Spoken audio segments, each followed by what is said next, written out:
Star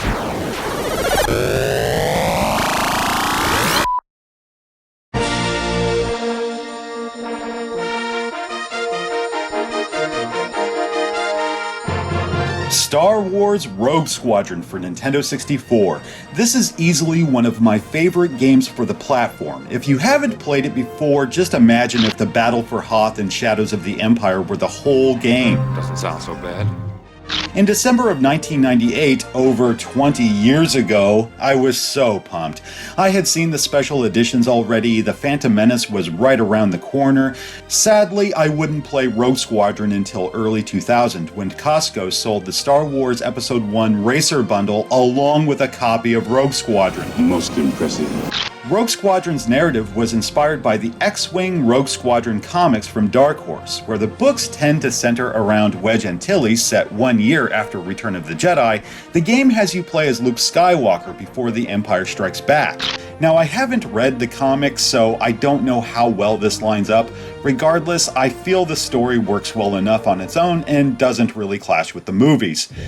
Anyway, you play as Luke Skywalker, leading various attacks against the Empire, liberating Imperial defectors like Crix Madine and Cason Moore, inevitably clashing with Moff Searden. It doesn't reinvent the wheel, but it does work. You have only one mission available at the start, unlocking the next upon completion, and so on. Surprisingly, mission details aren't relayed via text. Take an early morning run over Mos Eisley with Wedge Antilles, but keep your eyes open for any suspicious activity. Wow, there's actually a lot of voice acting throughout the game. Excluding the traditional scrolling text before its 4 chapter breaks, story is conveyed through performance only, even vehicle stats. This is a new craft, fast, light, and unpredictable. For the time, as well as the format, it was pretty amazing. As for missions, motivations are varied, though you're doing the same thing each and every time. You'll protect innocent civilians, attack Imperial strongholds, raid their factories, and rescue prisoners of war, among other things. But really, how will you accomplish these tasks? Permission to jump in an X-Wing and blow something up? Exactly. You're not limited to an X-Wing, though. Some missions will force you to fly the Y-Wing, A-Wing, and Snowspeeder. On the plus side, once you've beaten a mission, you can replay it using another craft. Except snow speeders. If it requires the speeder, that's all you're getting. Every vehicle has pros and cons. X-Wings are the perfect balance of speed, agility, and firepower. The Y-Wing may as well be a space tank. It moves so slow, but it can take a beating. That, and it's perfect for bombing runs. The A-Wing's a fucking sports car. All speed, little armor. Be on the lookout for weapon upgrades hidden throughout the game. Some are out in the open, while others are tucked away in enemy structures. Keep your eyes open, and don't be afraid to explore. How about enemies? Just name it. I'm not even kidding. We have TIEs, interceptors, bombers, walkers, scout walkers, automated laser turrets, missile launchers, stormtroopers, and speeder bike patrols. It's like they sent everyone. The first few missions are damn near effortless, though it doesn't last. The fighters are far more deadly than anything seen in the movies, and some objectives are time sensitive depending on the mission. My least favorite missions are those in which you have to protect.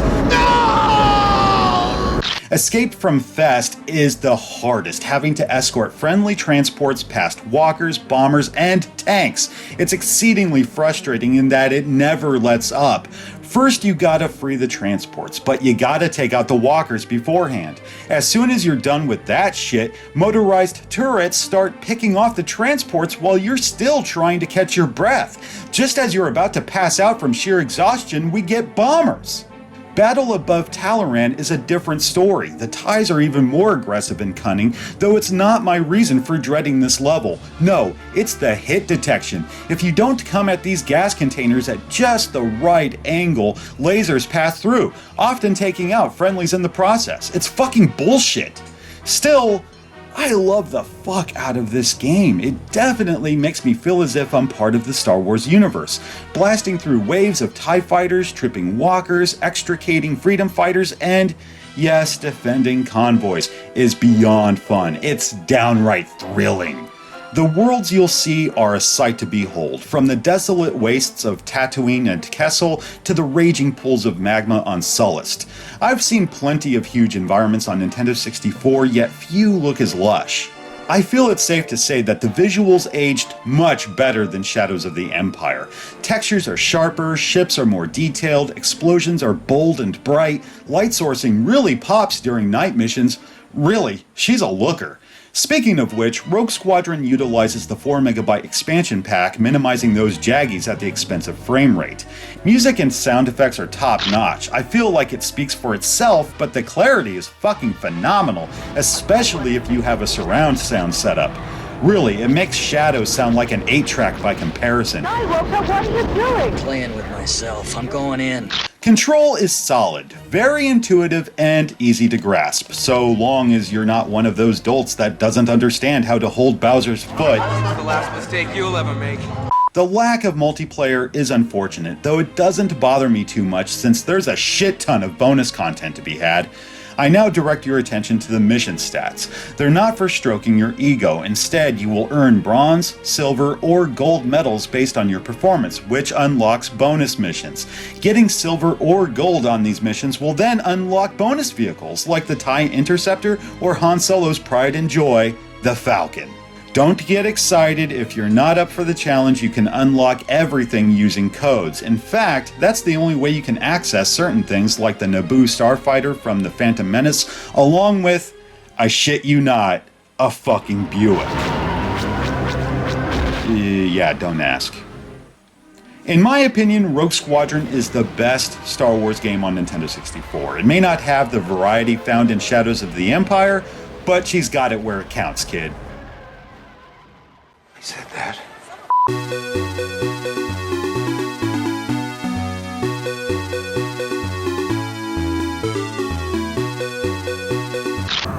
But you are not a Jedi yet.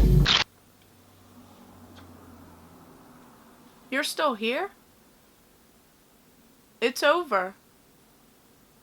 That means you can watch my channel. Come on, let's go.